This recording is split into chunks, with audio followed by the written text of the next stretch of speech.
Hello. Good afternoon. It is my absolute pleasure to introduce this WikiLeaks talk by Julian Assange, an investigative editor, and Daniel Berger, a writer and an analyst. So if you'll please join me in giving them a warm round of applause, please.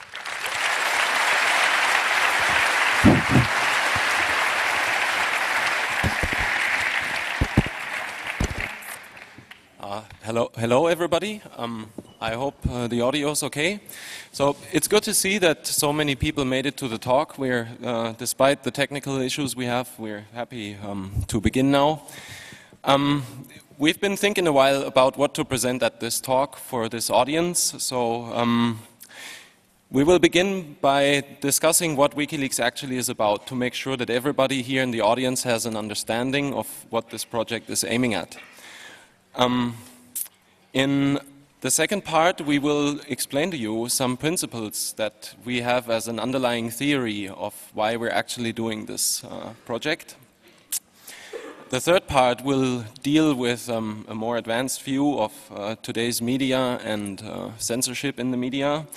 And in the last part, we will be discussing why this project is especially important to everyone who is in this audience here today. So all the people attending this Congress. What is WikiLeaks? In a nutshell, we can define WikiLeaks as an entity that is publishing information. This information has a certain criteria that it needs to meet, and this criteria is described as quoted above. We accept classified, censored, and otherwise restricted material of political, diplomatic, or ethical significance. So basically, this means that apart from this criteria, there is no other judgment involved. This is a very important understanding to understand how WikiLeaks operates and also why certain material might be published that for some parts of society seems to be controversial, for example. But it is very important to define static criteria and not place any judgment on this criteria. So there's no censorship involved or any kind of bias from anyone involved in publishing. The wiki itself, or the project, operates an anonymous platform that is designed to be uncensorable by anybody in the world trying to censor it. And it is also, which is important, covered by the protection of different laws. A lot of the countries in today's world do not have really strong laws for the media anymore. But a few countries, like for instance Belgium, also the United States with the First Amendment, and especially, for example, Sweden, have very strong laws protecting the media and the work of investigative or general journalists. So from our perspective, this is something, if there are any Swedes here, you have to make sure that your country is really one of the strongholds of freedom of information. You have to make sure that this keeps there, this stays there, that this does not change. While we understand that things like the Pirate Bay may be of more immediate value to everyone here in the audience, this is not all that Sweden is about. There is a more underlying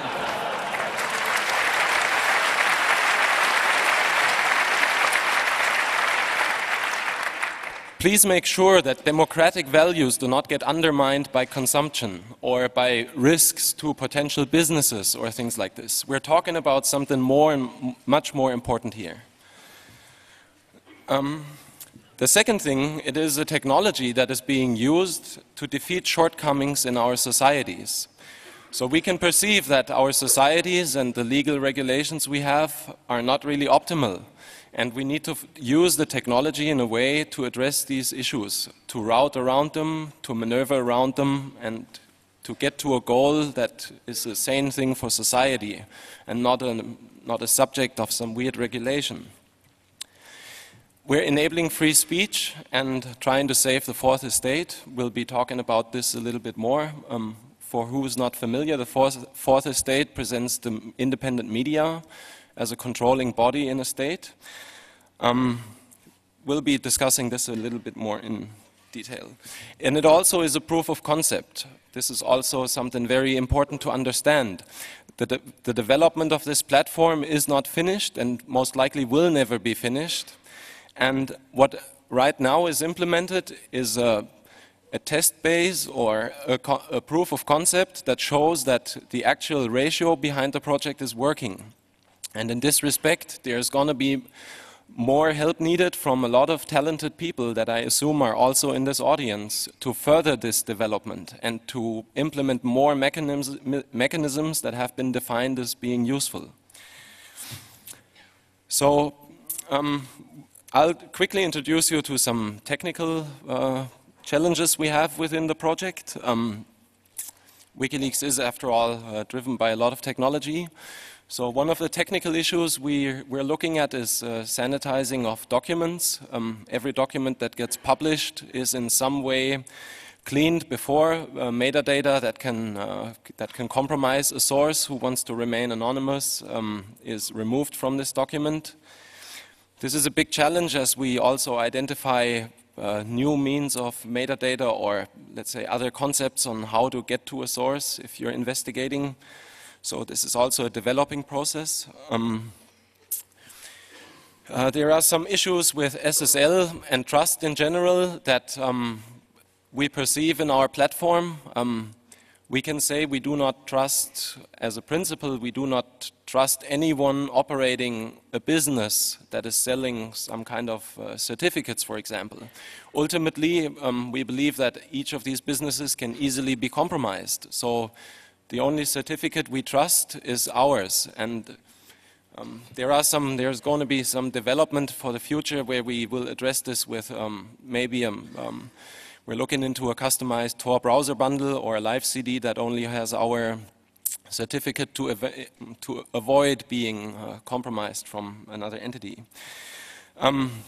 There's the issue of .onion addresses or Freenet and other similar concepts, which we find very useful, but unfortunately not used enough by everyone. So these platforms lack the political input still, or the political impact.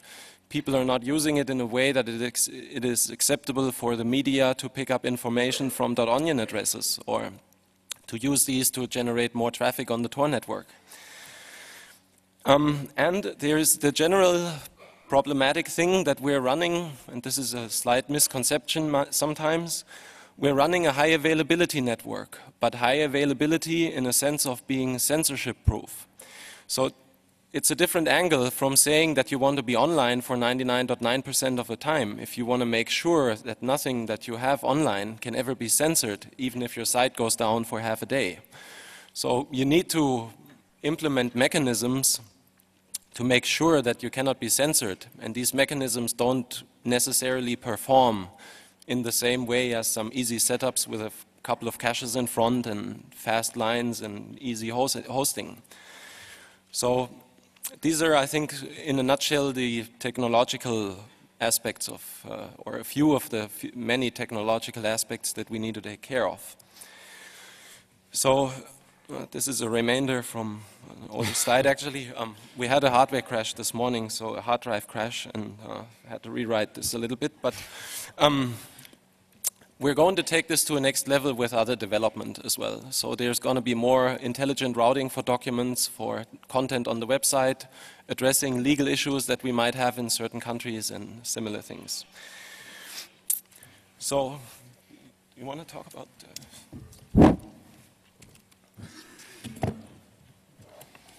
Okay, so I'll talk about... Yeah, video. You pulled out the video. Sorry about that.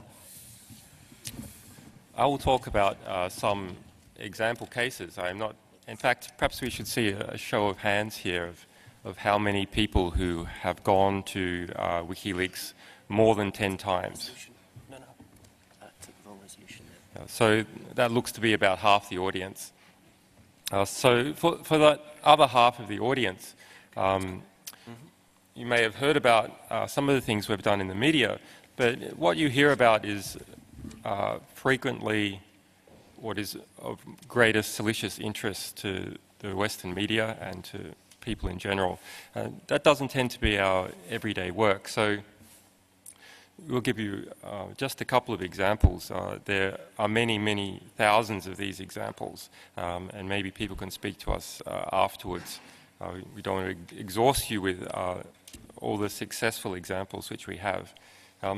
So only 1 month after the Congress last year, we had a major legal fight on our hands with a big Swiss bank called Bank Julius Baer that ran a Cayman Islands operation and moved many assets, laundered money essentially, whether you want to say that's illegal or legal. It was certainly laundering money through the Cayman Islands. That bank was not able to attack our servers physically, but it did find a weak point, which was the domain name registrar, which was based in California. It then hired 3 lawyers who worked for Arnold Schwarzenegger and Celine Dion. These are classic Hollywood lawyers, and sued us in San Francisco. So we still had many alternative domains. So at no stage was the service interrupted across the board, but the most well-known address was taken down by that domain operator, Dynadot. In response, we built a legal posse, a legal team of people who were interested in the same cause, who came to defend us. So this is a very important lesson that as isolated individuals, people can achieve almost nothing.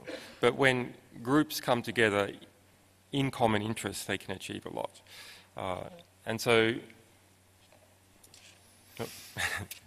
so the groups that did come, and I should thank them, were the ACLU, the EFF, POGO, Ralph Nader, Citizen.org, 11 media organisations, big media organisations, who saw us as the thin end of the wedge on domain name-based censorship attacks, and a couple of professors from universities. That group of altogether 22 lawyers was able to defeat the Swiss bank's group of 3 lawyers. Now, many people say that, well, this shows that justice was done in the US system, that this was a product of the US justice system, that there was a problem, that it broke First Amendments, but then it reverted itself. It didn't revert itself. What happened is we outspent a Swiss bank by funding, through our community, 22 lawyers instead of 3. So it's very important to remember that justice doesn't just happen. Justice is forced by people coming together and exercising strength, unity, and intelligence. Okay. So there's another recent example of something that is a bit contentious, is the privacy issues involved in this project. From our perspective, we've dealt with these a lot, and we're not very concerned. I shouldn't say we're not concerned, but we have an understanding and a lot of experience dealing with these privacy issues and a set philosophical position.